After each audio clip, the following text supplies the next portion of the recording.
इस वीडियो में हम लोग क्लास 8 साइंस का चैप्टर 12 पढ़ने वाले हैं, जिसका नाम है पौधों और जंतुओं का संरक्षण, जैव विविधता। तो इस वीडियो में हम लोग इस चैप्टर का A to Z question answer solve करेंगे, जो भी इस चैप्टर में दिया हुआ है। तो ये देखिए अभ्यास के प्रश्न निम्न प्रश्नों में से सही विकल्प चुनिए। तो चलिए ये सब के सब आपको बताते हैं PDF से, ठीक है, जो आपके लिए बनाया है। पहला सवाल है, धरती पर पाए जाने वाले विभिन्न प्रकार के जीवों की प्रजातियों उनमें आपसी संबंध को कहा जाता है। तो क्या कहा जाता है? जैव विविधता कहा जाता है, जैव विविधता। दूसरा सवाल है, अभयारण्य एवं राष्ट्रीय उद्यान में मना है। तो क्या मना है? कृषि यानी खेती करना, चारागाह पशु को चराना, ठीक है, शिकार यानी शिकार करना, उपयुक्त सभी। तो आंसर हो जाएगा उपयुक्त सभी। तो अभयारण्य एवं राष्ट्रीय उद्यान में है ना, तीनों चीज मना है, खेती करना, पशु को चराना, शिकार करना, तीनों। तीसरा सवाल, निम्न में से कौन से जंतु विलुप्त होते जा रहे हैं? विलुप्त होते जा रहे हैं, इनकी संख्या बहुत ही घटती जा रही है। तो बाघ है, गैंडा है, ब्लू व्हेल, उपरोक्त सभी यानी तीनों। तो हो जाएगा आंसर उपरोक्त सभी, तीनों की संख्या ना घटती जा रही है। चौथा सवाल, राष्ट्रीय जलीय जीव है। तो राष्ट्रीय जलीय जीव कौन है? गंगा में जो डॉल्फिन मिलती है ना, वो है। तो हो जाएगा गंगे डॉल्फिन, ठीक है। अगला सवाल, 5वां नंबर का सवाल, कांवड़ पक्षी विहार स्थित है। तो कांवड़ पक्षी विहार कहाँ स्थित है? बेगूसराय में, ठीक है, बिहार के बेगूसराय में। आगे देखिए, रिक्त स्थानों की पूर्ति कीजिए। तो देखिए, डैश को विश्व जैव विविधता दिवस मनाया जाता है। तो विश्व जैव विविधता दिवस है ना, 22 मई को मनाया जाता है। देश का प्रथम राष्ट्रीय पार्क है। तो देश का प्रथम राष्ट्रीय park Jim Corbett national park है। ये उत्तराखंड राज्य में है। तीसरा सवाल, संकटापन्न प्रजातियों का सूची अब या अभिलेख डैश पुस्तक में रहता है। तो जो जिनकी संख्या बहुत ज़्यादा कम हो गई है ना, जिन पेड़ पौधों की संख्या या जंतुओं की संख्या, तो एक पुस्तक रहता है जिसको कहते हैं रेड डाटा पुस्तक।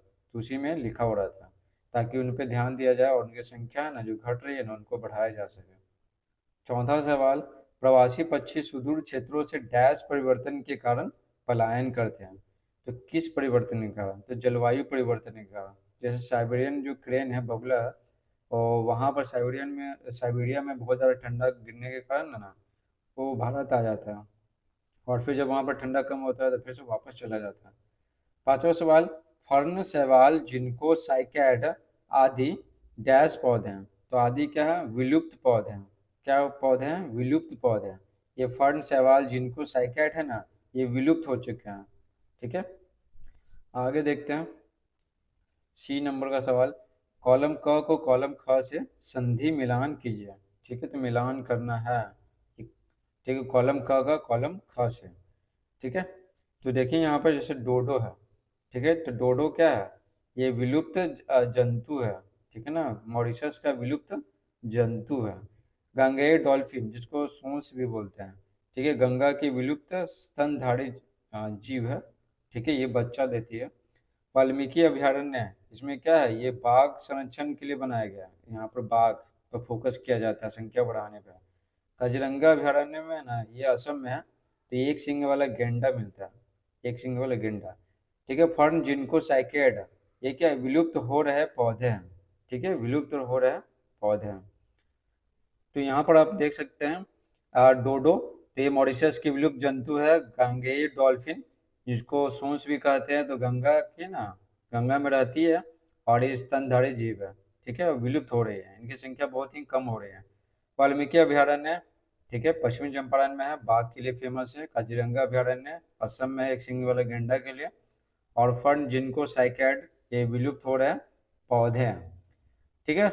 डी देखिए, निम्न प्रश्नों के उत्तर दीजिए। तो पहला सवाल है, जैव विविधता से आप क्या समझते हैं? ठीक है, जैव विविधता से, तो उत्तर लिखेंगे, जैव विविधता का अर्थ है धरती पर पाए जाने वाले विभिन्न प्रकार के जीवों की प्रजातियां तथा उनका आपसी एवं पर्यावरण से संबंध।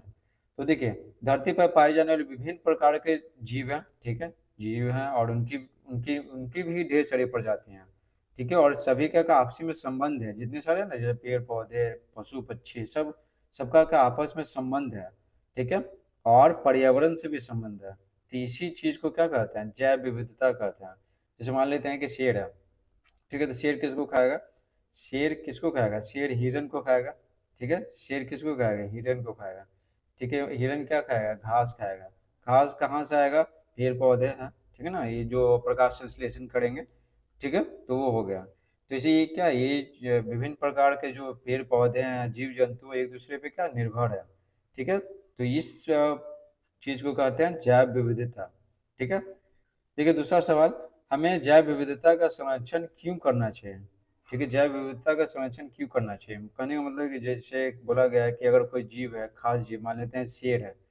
ठीक है, तो अगर ये इनकी संख्या बहुत कम हो जाएगा, मान लेते हैं जीरो हो गया, ठीक है, एक भी संख्या नहीं, तो हम सबको क्या लेना देना है। ठीक है, तो वही बोला गया, तो लेना देना तो है। ठीक है ना, क्योंकि जैव विविधता में क्या बोला गया, सभी जीव जंतु एक दूसरे पर निर्भर है। ठीक है, और पर्यावरण से उनका संबंध है। ठीक है, तो ये जैसे शेर है, तो शेर की संख्या मान लेते हैं बहुत घट जाएगा ना। ठीक है, तो हिरणों की संख्या, जो शाकाहारी जीव है, उनकी संख्या क्या हो जाएगा, बहुत ही ज्यादा बढ़ जाएगा। तो घास और पेड़ पौधे तो बचेंगे ही नहीं। ठीक है, तो ये बात है। तो उत्तर लिखेंगे, पौधे और जंतु जीवित रहने के लिए एक दूसरे पर निर्भर है, जैसे अभी अब बताया आपको। इसका मतलब है कि दोनों में से किसी एक के नष्ट होने से दूसरे के जीवन पर असर पड़ेगा। ठीक है, किसी खास पौधा या किसी कोई खास जो जंतु है, अगर वो लुप्त हो जाते हैं ना, तो पर्यावरण पर बुरा प्रभाव पड़ता है। जैसे अभी आपको बताया, शेर का उदाहरण लेकर, अगर संख्या कम हो जाएगा उनका, तो क्या होगा, जो शाकाहारी जीव है, जैसे हिरन है, खरगोश है, ये सब, तो इनकी संख्या बहुत ज़्यादा बढ़ जाएगा ना। जैसे मान लेते हैं पौधा है, बीच से थोड़ा सा छोटा सा पौधा निकला, तो वो सब खा जाएंगे, तो कोई भी नया है ना, नया पेड़ नहीं बन पाएगा। ठीक है, इसलिए हमें प्रकृति के संतुलन को बनाए रखने के लिए, ठीक है, ये संतुलन बिगड़ जाएगा प्रकृति में, तो इसलिए हमें प्रकृति के संतुलन को बनाए रखने के लिए जैव विविधता का संरक्षण करना चाहिए। ठीक है, तीसरा सवाल, विनाश के मुख्य कारण एवं उसके प्रभाव बताइए, विनाश के। ठीक है, विनाश के मुख्य कारण और उसके प्रभाव। तो उत्तर लिखेंगे, वनों का नुकसान, वनों का नुकसान हो रहा है। ठीक है ना, वन अत्यधिक मात्रा में काटे जा रहा है। अत्यधिक शिकार करना, अत्यधिक चराई करना। अत्यधिक चराई करने का मतलब क्या है, जैसे ये खेत है, तो कोई नया है ना, पेड़ नहीं बन पाता, छोटा सा पौधा ही रहता है, कि अत्यधिक चराते हैं ना, तो जीव खा जाता है। वनाग्नि, वनाग्नि यानी वनों में लगने वाला आग, जो गर्मी में लगता है, जून में। ठीक है, और उसके बाद है प्रदूषण और जलवायु परिवर्तन, जैव विविधता के विनाश के प्रमुख कारण है। ठीक है, जलवायु परिवर्तन, जैसे मान लेते हैं कि गर्मी बहुत ज़्यादा बढ़ रहा है, तो बहुत सारे जो पौधे हैं ना और जीव है, ठीक है, वो ठंडा में ही रह सकते हैं, जैसे पोलर बियर है, ठीक है, पेंगुइन है, ये गर्मी सह नहीं सकते हैं। ठीक है, जिसके कारण क्या है, और जाहिर सी बात है, उनको दिक्कत होगा। इसके प्रभाव से जलवायु परिवर्तन हुआ, स्वास्थ्य समस्याएं उत्पन्न हो गई है प्रदूषण से। ठीक है, प्रदूषण और ये सब जितने सारी चीजें हैं, कृषि उत्पादन में गिरावट और प्राकृतिक आपदाएं होती है, जैसे बाढ़, सुखाड़, ये सब। और कृषि उत्पादन में गिरावट, जैसे मान लेते हैं कि बारिश ठीक से नहीं हो पा रहा, वनों के कटने से, तो समय पर बारिश नहीं हो पाता, और जितना चाहिए उतना बारिश नहीं हो पाता, कम, कभी कम या कभी ज़्यादा। कम होगा तो क्या सुखाड़ होगा, ज़्यादा होगा तो बाढ़ आएगा। तो ये सब चीज़ें हैं। ठीक है, तो बता दिए विनाश के मुख्य कारण, यहाँ से यहाँ तक, और प्रभाव होते यहाँ से यहाँ तक। ठीक है, चौथा सवाल है, रेड डाटा पुस्तक क्या है। तो देखिए उत्तर लिखेंगे, रेड डाटा पुस्तक वह पुस्तक है जिसमें सभी पौधों एवं जंतुओं के संकटापन्न प्रजातियों का रिकॉर्ड रखा जाता है, ताकि उनके संरक्षण के लिए उचित कदम उठाया जा सके। ठीक है, तो जो रेड डाटा पुस्तक होता है ना, तो जितने भी प्रकार के पेड़ पौधे हैं और जीव जंतु हैं, ठीक है, दोनों का रेड डाटा पुस्तक तैयार किया जाता है अलग अलग। ठीक है, पौधे के लिए अलग और जंतुओं के लिए अलग। उसमें क्या किया जाता है, जिन जो भी पेड़ पौधे हैं या जीव जंतु हैं, जिनकी संख्या बहुत ज़्यादा कम हो गया, ठीक है, लुप्त होने के कगार पे हैं, तो उसी में उनका नाम लिखा हुआ रहता है। और इससे फायदा क्या होता है, उनके संरक्षण पे ना काम किया जाता है, उनको बचाने के लिए। पांचवा सवाल, प्रवास से आप क्या समझते हैं, प्रवास। ठीक है, तो देखिए उत्तर लिखेंगे, पक्षी भोजन की तलाश में, भोजन की तलाश में, पहला कारण हो गया चरम मौसम की स्थिति से बचने के लिए। चरम मौसम मतलब जैसे बहुत ज़्यादा ठंडा है या बहुत ज़्यादा गर्मी है, तो ये चरम मौसम हो गया जिसको सह नहीं सकते हैं। ठीक है, जैसे साइबेरियन के बताया था ना अभी कुछ समय पहले कि वहाँ पर बहुत ज़्यादा ठंडा जब हो जाता है ना, जिसको वो सब सह नहीं पाते हैं, तो भारत की ओर आ जाते हैं और फिर यहाँ कुछ महीने रहते हैं, तो वहाँ ठंडा कम हो जाता है, ठीक है, तो फिर चले जाते हैं वापस। तो वही बोला गया, पक्षी भोजन की तलाश में चरम मौसम की स्थिति से बचने के लिए, ठीक है, और प्रजनन के लिए एक स्थान से दूसरे स्थान पर पलायन करते हैं और फिर वापस लौट जाते हैं, इसे ही प्रवास कहते हैं, ठीक है। तो यहाँ पर प्रजनन, ये अंडे देने के लिए भी आते हैं पक्षी, और अंडे दे देते हैं, फिर बच्चे निकलते हैं, तो फिर साथ में चले जाते हैं। तो जैसे मान लेते हैं कि 2.5 महीने 3 महीने रहते हैं ना, तो फिर क्या उतना में क्या बच्चे बड़े हो जाते हैं। अब देखिए छठा सवाल, अभयारण्य एवं राष्ट्रीय पार्क से क्या तात्पर्य है, यानी क्या मतलब है, ठीक है, राष्ट्रीय पार्क और अभयारण्य से। अपने राज्य के किन्हीं 2 अभयारण्यों के नाम लिखे हैं, तो बिहार के 2 अभयारण्य का नाम लिखना है।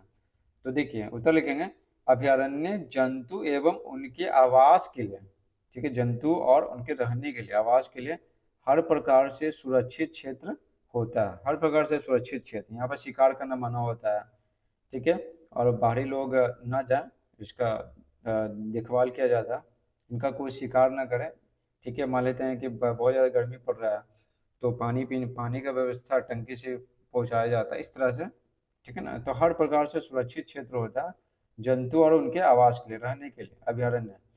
उसी प्रकार के राष्ट्रीय पार्क है तो ये ज़्यादा बड़ा होता है, ठीक है ना, अभयारण्य की तुलना में। तो राष्ट्रीय पार्क वन्य जंतुओं के लिए आरक्षित क्षेत्र होता है, आरक्षित क्षेत्र होता है जहाँ वे स्वतंत्र रूप से आवास एवं प्राकृतिक संसाधनों का उपयोग करते हैं। ये आरक्षित क्षेत्र है, जैसे मान लेते हैं ये जगह है, तो इनके लिए है ना आरक्षित कर दिया गया कि नहीं, इसमें बस आराम से, जैसे जंगल होता है ना, जंगल में कैसे रहते हैं उसी तरह आराम से रह सकते हैं, ठीक है। और अभयारण्य में होता है, जैसे अभयारण्य है, छोटा होगा, और यहाँ पे किनारे किनारे है ना, जो भी गांव वाले हैं यहाँ पर, तो उनको यहाँ से लकड़ी है या कुछ कुछ सामान है वो लेने का इजाज़त रहता है, ठीक है। और बीच में ये सब आराम से जीव जंतु रहते हैं, लेकिन राष्ट्रीय पार्क में क्या है ना, ये पूरा पूरा है ना वो आरक्षित रहते हैं, इन्हीं के लिए रहता है, ठीक है। कोई भी खेती नहीं कर सकता है, कोई जंगल से वस्तु नहीं ले सकता है बिना इजाज़त के, ठीक है, जो कर्मचारी हैं। अपने राज्य के किन्हीं 2 अभयारण्यों का नाम पूछा गया, तो लिखेंगे अपने राज्य में वाल्मीकि और गौतम बुद्ध अभयारण्य है, ठीक है, वाल्मीकि अभयारण्य और गौतम बुद्ध अभयारण्य। वाल्मीकि अभयारण्य पश्चिमी चंपारण में है और गौतम बुद्ध अभयारण्य गया जिला में, ठीक है। 7वां नंबर का सवाल है, प्रोजेक्ट टाइगर के बारे में संक्षेप में बताइए, ठीक है, संक्षेप में प्रोजेक्ट टाइगर। तो देखिए प्रोजेक्ट टाइगर क्यों बनाया गया और कब बनाया गया था, बस यही यही लिखना है। तो उत्तर लिखेंगे, शिकारियों द्वारा बाघों के खाल, हड्डी, दांत, नाखून आदि के लिए इनका शिकार किया जाता रहा, ठीक है, बहुत पहले से ही, बहुत पहले से ही, ठीक है। खाल भी, हड्डी भी, दांत भी, नाखून भी, इस तरह से सभी अंगों का इस्तेमाल किया जाता है, ठीक है, बाघों का, इसलिए शिकार किया जाता था, इसलिए इसकी संख्या क्या हो गया, बहुत कम हो गया। अगर इसी तरह से शिकार चलता रहता ना तो ये लुप्त हो जाते हैं। इसलिए बाघों के संरक्षण के लिए, उनको बचाने के लिए 1972 में प्रोजेक्ट टाइगर योजना की शुरुआत की गई, ठीक है। तो इनकी जो संख्या घट रही है ना शिकार के कारण, तो उनको बचाने के लिए। 8वां सवाल है, अपने घर या विद्यालय को हरा भरा रखने के लिए आप क्या कर सकते हैं, आप क्या कर सकते हैं। अपने द्वारा की जाने वाली क्रियाकलाप की सूची तैयार कीजिए। तो आप क्या क्या कर सकते हैं, आप कमेंट बॉक्स में बता सकते हैं। तो देखिए घर या विद्यालय को हरा भरा रखने के लिए क्यारियाँ बनाएंगे, क्यारियाँ बनाएंगे, किनारे किनारे जो होता है ना क्यारियाँ, ठीक है, इसमें मिट्टी डाल देंगे और पौधा रोपण करेंगे, ठीक है, पौधा रोप देंगे, ठीक है, फूलों का पौधा, ठीक है। फिर सिंचाई का ध्यान भी रखेंगे, ठीक है। बहुत सारे क्या करते हैं ना, जैसे पर्यावरण दिवस में पौधा तो रोप देते हैं, लेकिन फिर जैसे हाईवे पे रोड के किनारे, लेकिन फिर देखभाल नहीं करते तो सूख जाता है, ठीक है। तो फिर क्या सिंचाई का ध्यान भी रखेंगे, समय समय पे इसको पानी भी देंगे, ठीक है। अगर विद्यालय में लगाएंगे तो डेली विद्यालय जाएंगे तो दे देंगे पानी, घर पे है तो कभी भी दे सकते हैं। और समय समय पर खाद डालेंगे जिससे उसको पोषण मिले तो वो बढ़ेगा, और उनकी देखभाल करेंगे ताकि वे बड़े पेड़ का रूप ले सकें, ठीक है, ताकि जो जीव जंतु हैं ये है ना उसको नुकसान नहीं पहुंचाए, खा नहीं जाए, और बस इस प्रकार से जो पौधा है वो पेड़ बन जाएगा तो सही है। तो यही काम करेंगे, इस प्रकार से पूरा चैप्टर समाप्त होता है। आई होप आपको ये वीडियो समझ में आया होगा, अगर समझ में आया तो वीडियो को लाइक करें, चैनल पर नए आए तो चैनल को सब्सक्राइब करें। Thanks for watching.